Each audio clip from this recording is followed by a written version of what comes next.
El Fondo de Previsión Social del Colegio de Ingenieros de Venezuela presenta. RCR presenta a María Alejandra Trujillo en Palabras más, palabras menos. Palabras más, palabras menos.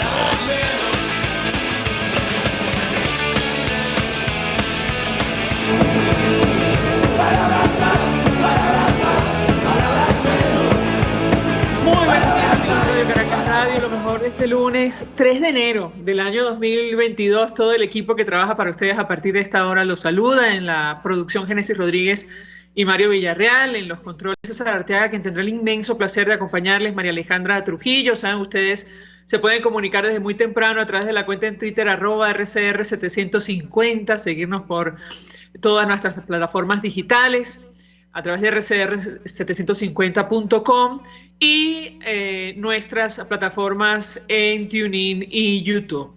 Desearles a nuestra audiencia un gran año 2022. De este tema, de lo que nos espera, vamos a hablar ampliamente durante la mañana de hoy. Que se abran es nuestro deseo, los caminos para la libertad, la democracia en nuestro país. Y que finalmente terminen de ocurrir situaciones como las que vamos a comentar al inicio, antes de conversar con nuestro invitado que ya nos acompaña desde tempranito vía Skype. Y es que en las últimas horas ha habido situaciones irregulares en distintos puntos de nuestro país, y comento algunas de estas situaciones. Por ejemplo, en la frontera con Apure se habla de 17 víctimas mortales producto de enfrentamientos entre grupos irregulares colombianos, la disidencia de las FARC y el ELN. Es información sobre la cual hablan a esta hora medios de comunicación colombianos. La versión inicial es que ha habido enfrentamientos en esta zona fronteriza con Venezuela. No hay claridad si han ocurrido en territorio colombiano, en territorio venezolano. En todo caso, una de las versiones del alcalde de Arauquita, Telibar Torres, es que, bueno, hay 17 víctimas mortales. La Defensoría del Pueblo de Colombia dice que, según la información que ha podido recopilar por su oficina regional, en las últimas horas se han presentado homicidios, amenazas, retenciones ilegales, desplazamientos masivos y riesgo de desplazamiento forzado en municipios de la frontera, específicamente en Tame, Fortul, Saravena y Arauquita. Eso ocurrió en la frontera con Apure, pero el fin de semana en el centro de Venezuela, bueno, centro-oeste de Venezuela, en Monagas, se registró una situación que dejó como saldo 7 víctimas mortales.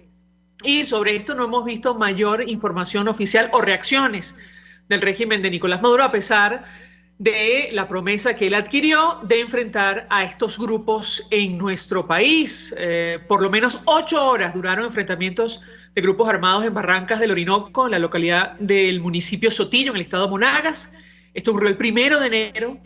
Se reportó una fuerte balacera entre grupos armados que comenzó a las 4 de la mañana frente a la estación de combustible El Águila.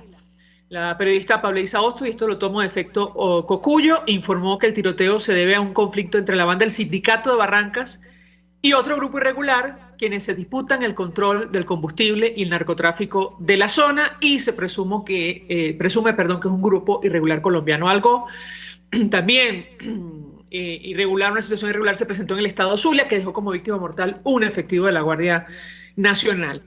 Y bueno, se nos presenta un año complicado a la luz de estos hechos, porque hay una discusión entre las fuerzas democráticas acerca de la estrategia a seguir para alcanzar una transición a la democracia en nuestro país y, bueno, definitivamente hacer frente a este tipo de situaciones. Nos acompaña Carlos Blanco, con él vamos a analizar los escenarios que tenemos por delante. Le agradezco profundamente recibir nuestra llamada comenzando el año 2022. Él es profesor, articulista, consultor internacional.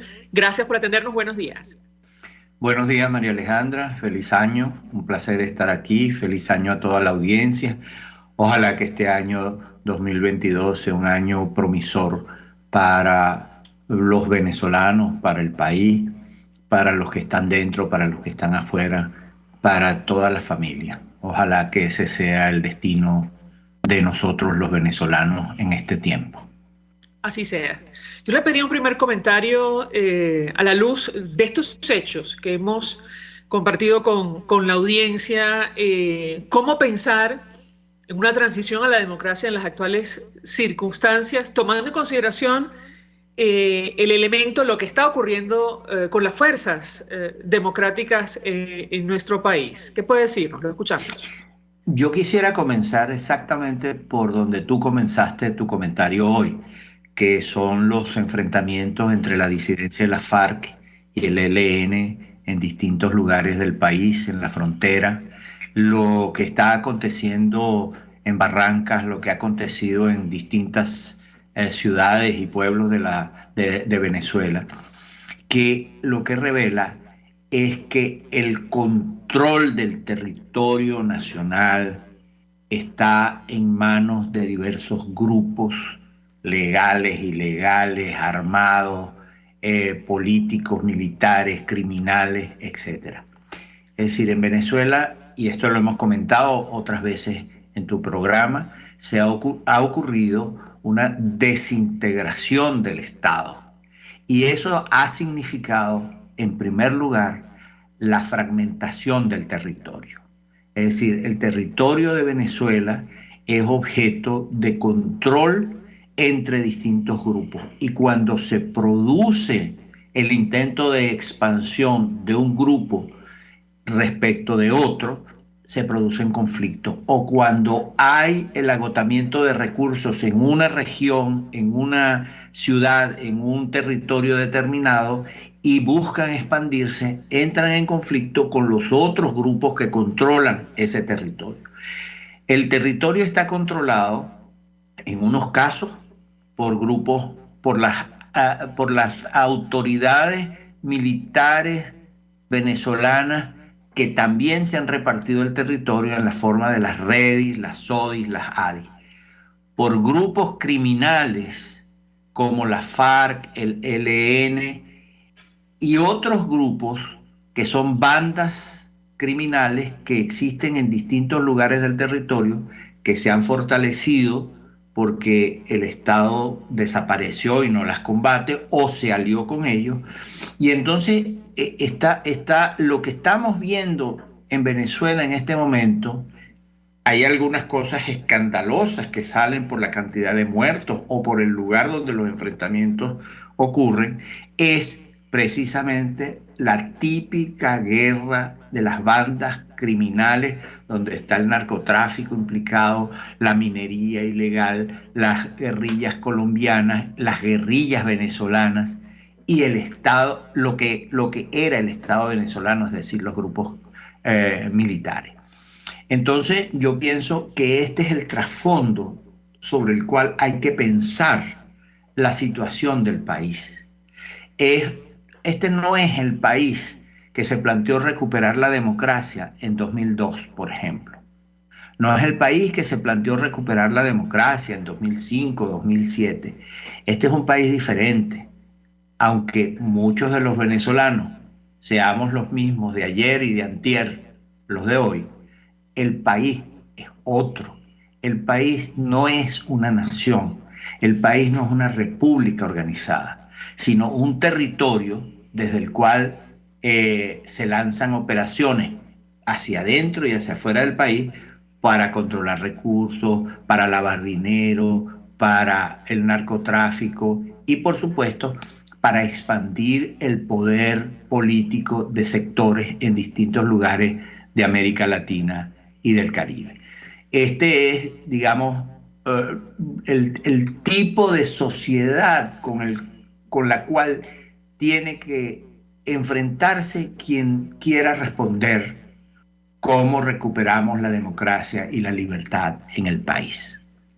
La pregunta que yo le haría a nuestro invitado es, ¿los factores democráticos tienen conciencia de lo que están enfrentando para alcanzar el objetivo final, que es una transición a la democracia? Algunos sí y otros no. Yo creo que, por ejemplo, quien suponga que en el poder está un grupo atrabiliario, pero que al fin y al cabo llegará a un límite del cual no pase, para evitar derramamientos de sangre o evitar el aislamiento internacional o evitar las sanciones, está equivocado.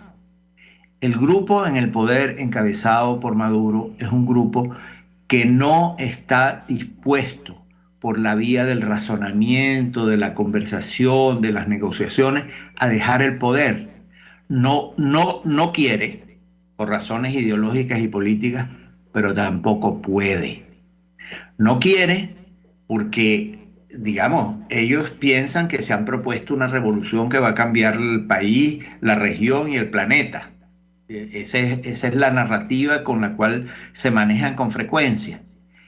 Pero no pueden tampoco, porque el entramado de intereses políticos, militares, criminales que está allí impide que alguien pueda salirse de la red. En las mafias nadie se sale. Una vez que se entra, nadie se sale. Y por esa razón, creo que la idea de que se va, esa promesa reiterada, tan reiterada como falsa, de que en las negociaciones vamos a alcanzar un acuerdo para unas elecciones libres y limpias presidenciales, tiene un fundamento absolutamente falso. Y yo me temo que muchos de los que lo proclaman también lo saben. Y saben que así no va a ser. Tenemos 22 años de experiencia en esta materia. Entonces, yo creo que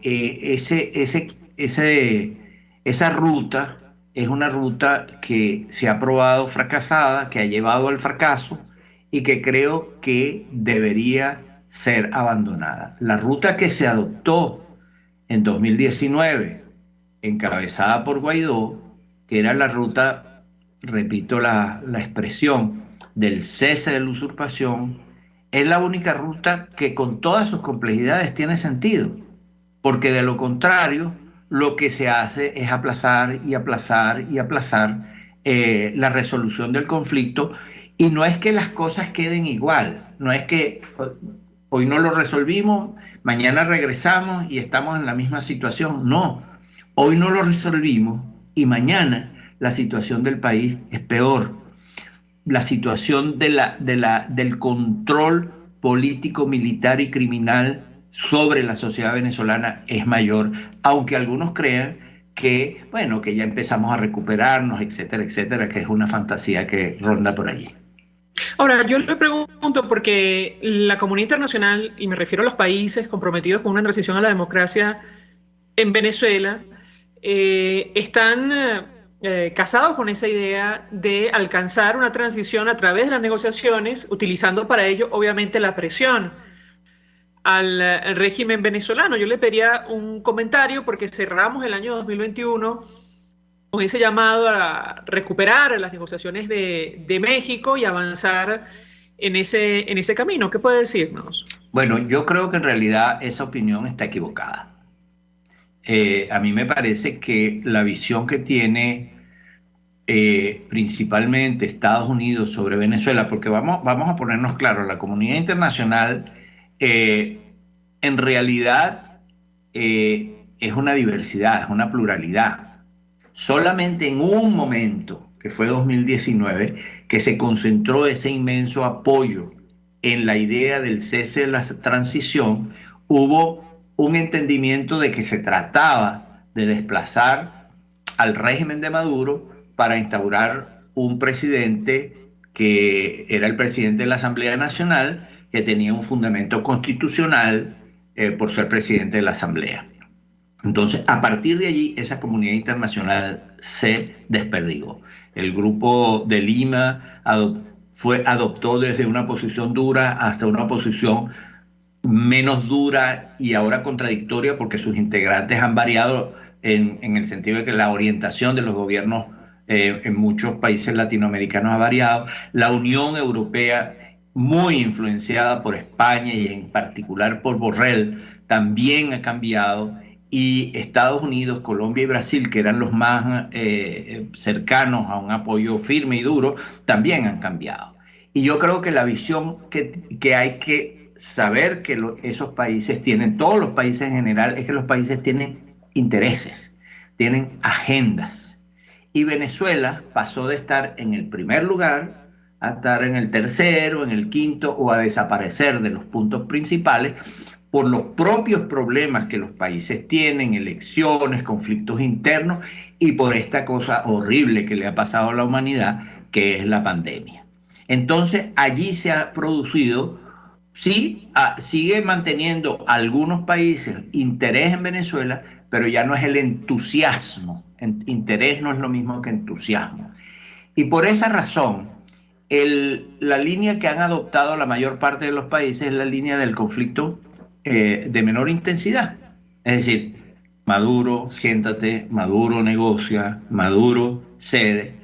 Estados Unidos ha sido muy consistente tanto en Trump, en realidad Obama, Trump, Biden, con las sanciones, pero se ha demostrado que las sanciones, aunque ejercen un efecto brutal sobre el régimen, no son suficientes por sí mismas para generar una actitud proclive al cambio, a aceptar el cambio. Y lo que ha generado es una actitud por parte del régimen de ir mareando a la oposición y a los países. Vamos a negociar, dentro de 15 días nos reunimos, ahora no nos reunimos porque se pusieron bravos porque no le aceptaron a Alex Saab, después sí nos reunimos y entonces vamos a considerar la agenda, y eso se llama en criollo darle tente allá a la oposición.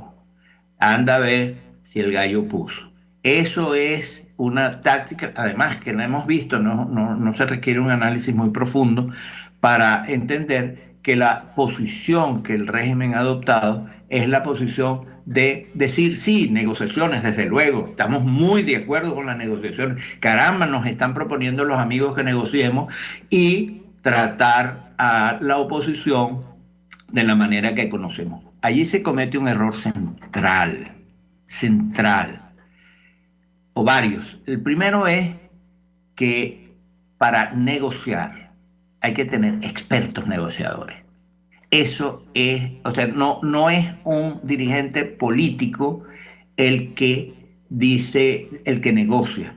La negociación es una técnica, es un arte, se aprende, se desarrollan destrezas, y eso no ha ocurrido. Y en segundo lugar, una idea todavía más equivocada, que se supone que en una negociación tú negocias sobre la base de unos razonamientos que son tan poderosos que van a convencer al otro.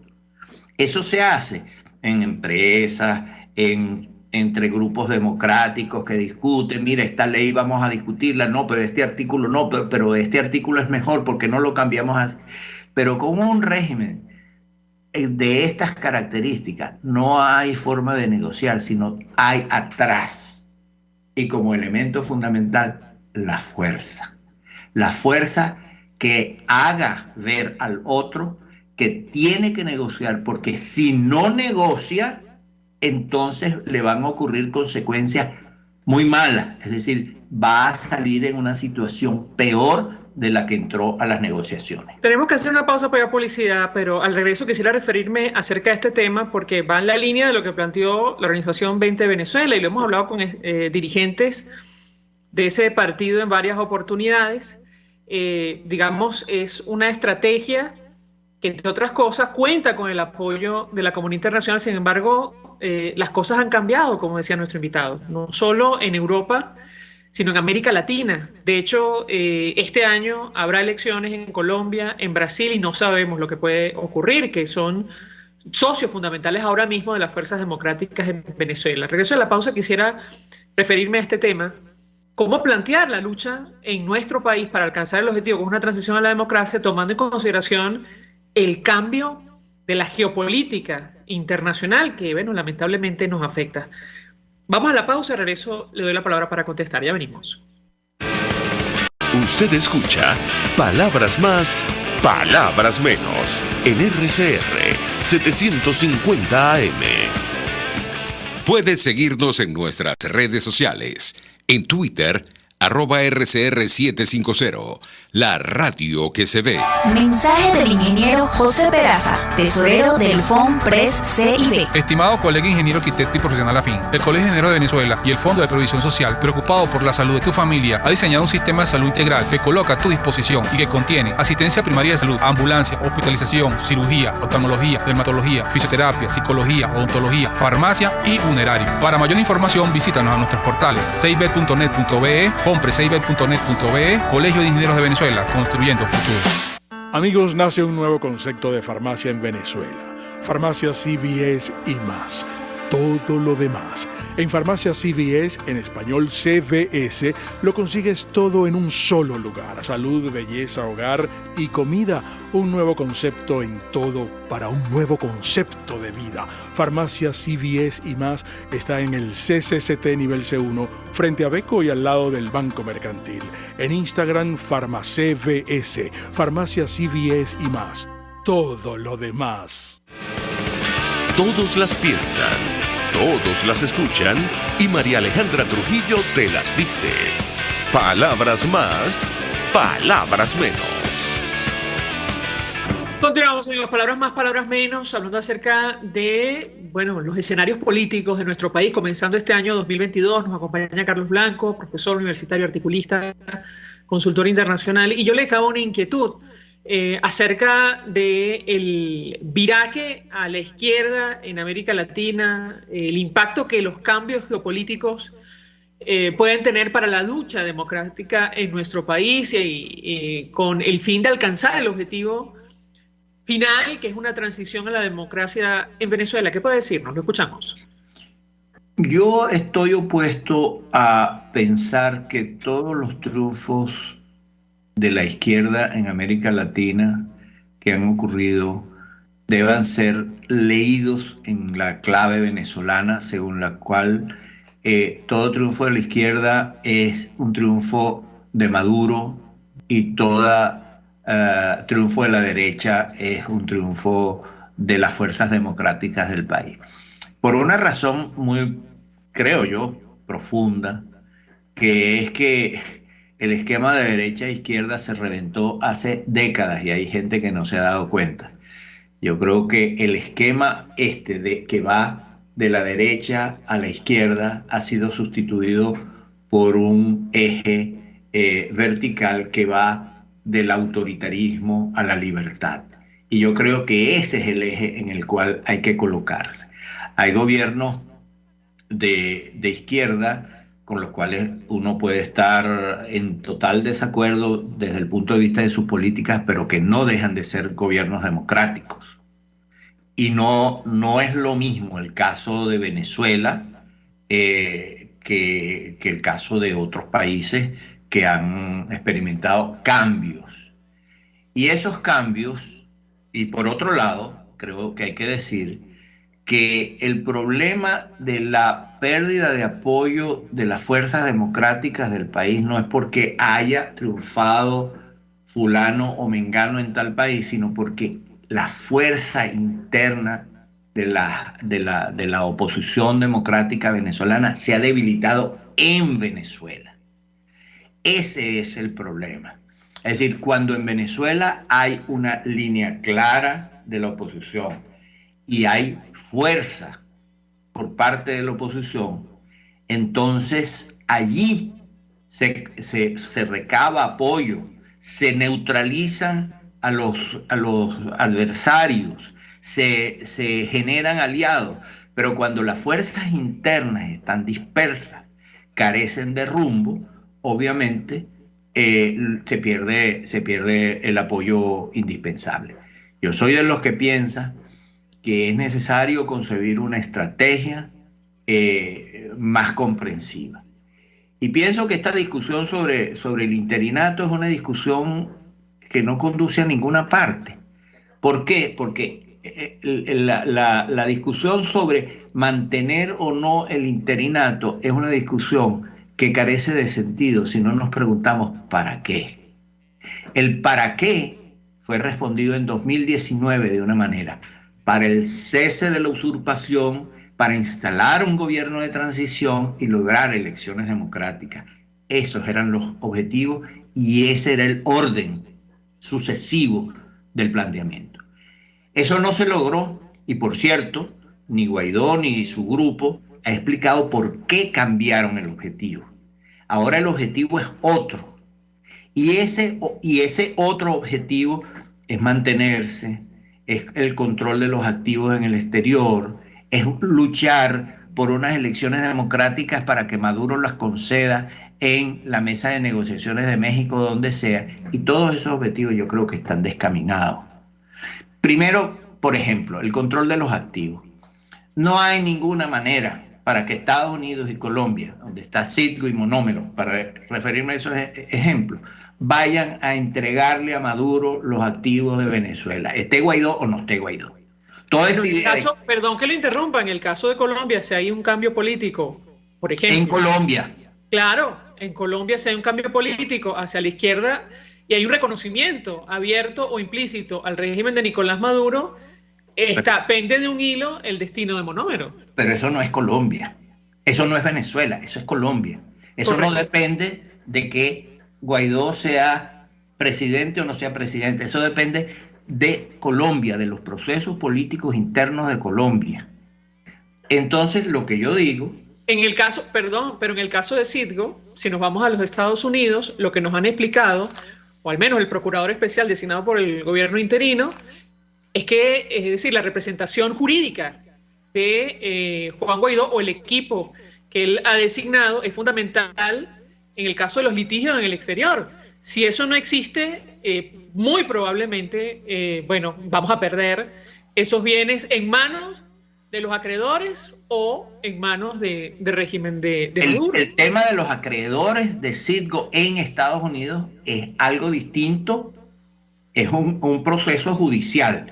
De la forma en cómo se ha manejado Citgo, yo creo que ahí se ha hecho un esfuerzo, yo creo que Horacio Medina ha hecho un esfuerzo interesante, pero una cosa es eso y otra cosa es que Estados Unidos como gobierno le vaya a entregar el control de Citgo a Maduro. Eso no existe, eso no existe.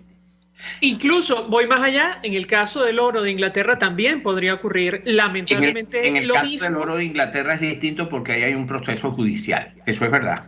Eso es verdad. Claro, pero es que nos han explicado, si no existe la figura, o sea, es tan sencillo como que si no existe una figura, una contrafigura al régimen de Nicolás Maduro, las autoridades no van a entrar en el detalle de lo que está ocurriendo en nuestro país. Bueno, decidirán probablemente entregarle ese dinero.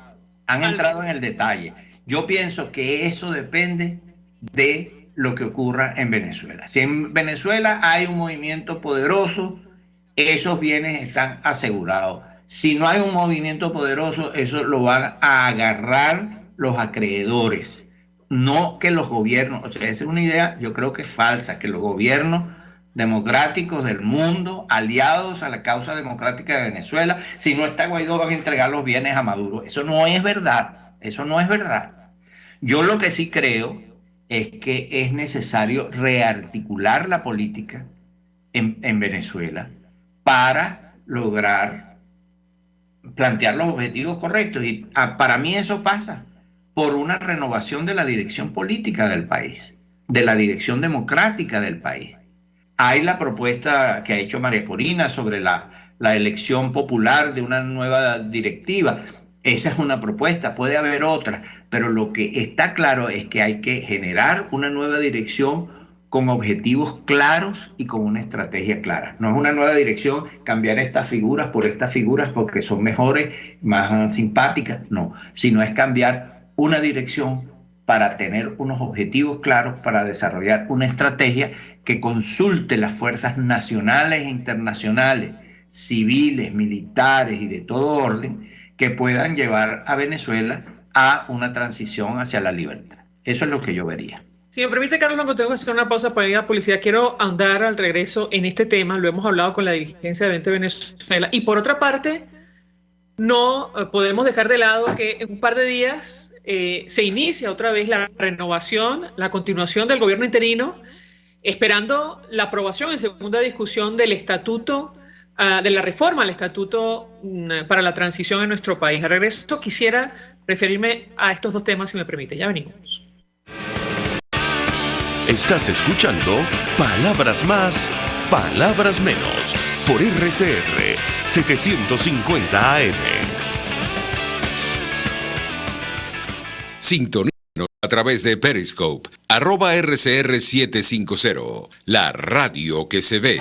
Mensaje del ingeniero José Peraza, tesorero del FONPRES CIB. Estimado colega ingeniero arquitecto y profesional afín, el Colegio de Ingenieros de Venezuela y el Fondo de Previsión Social, preocupado por la salud de tu familia, ha diseñado un sistema de salud integral que coloca a tu disposición y que contiene asistencia primaria de salud, ambulancia, hospitalización, cirugía, oftalmología, dermatología, fisioterapia, psicología, odontología, farmacia y funerario. Para mayor información, visítanos a nuestros portales cib.net.be, fonprescib.net.be, Colegio de Ingenieros de Venezuela, construyendo futuro. El que sabe de sabor sabe de saber que Del Corso es la clásica pastelería italiana de Caracas. Qué ricos sus dulces típicos tradicionales como los auténticos cannoli, la sfogliatella o la cola de langosta no tienen comparación.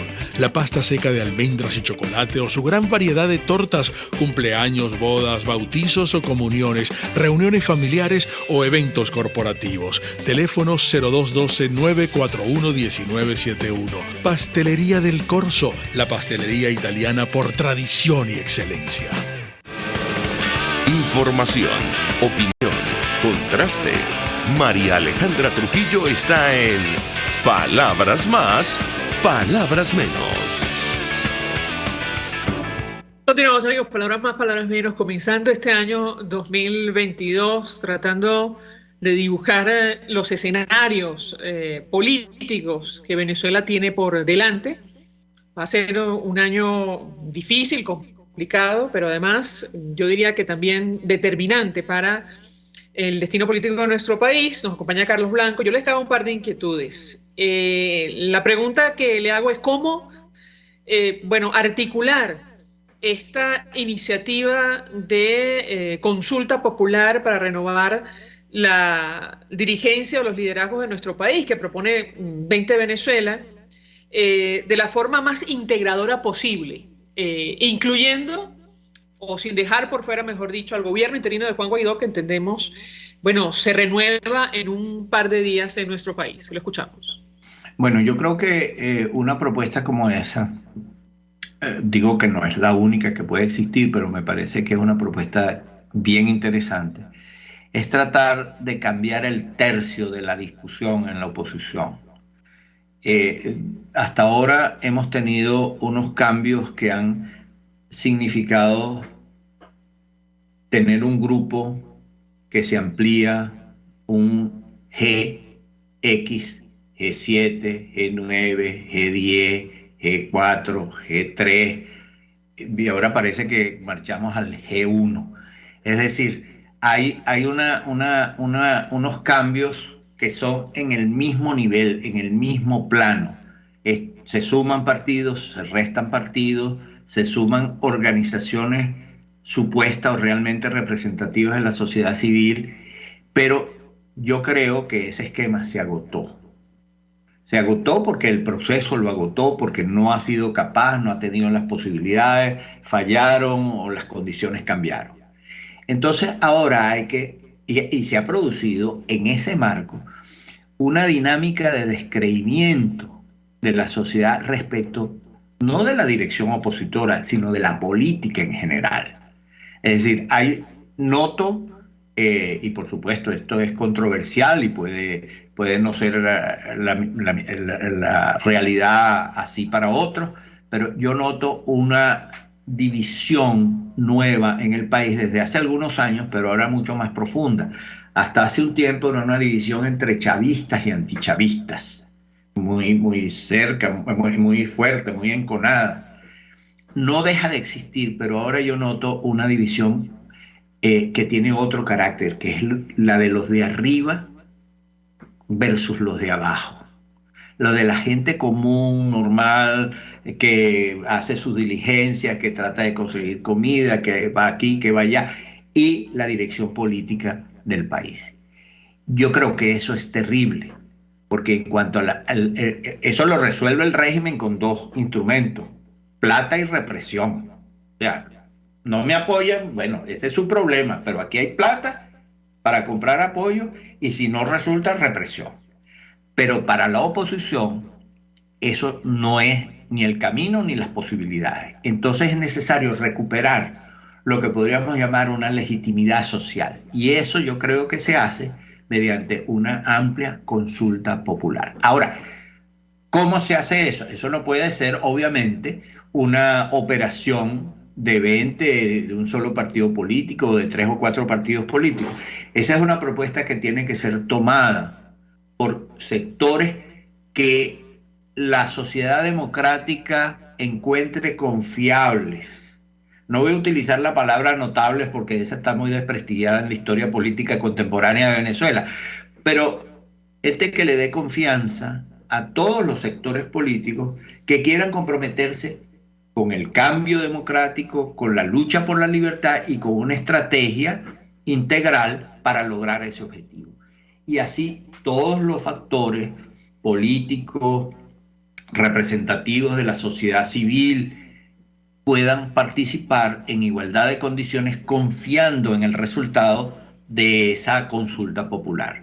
Ahora, los términos en los que se deberá hacer, podrá hacer, van a depender obviamente de las negociaciones que se hagan en el primer trimestre o cuatrimestre del año que viene para lograr ese propósito. Y desde luego sería bien interesante que Guaidó pusiera su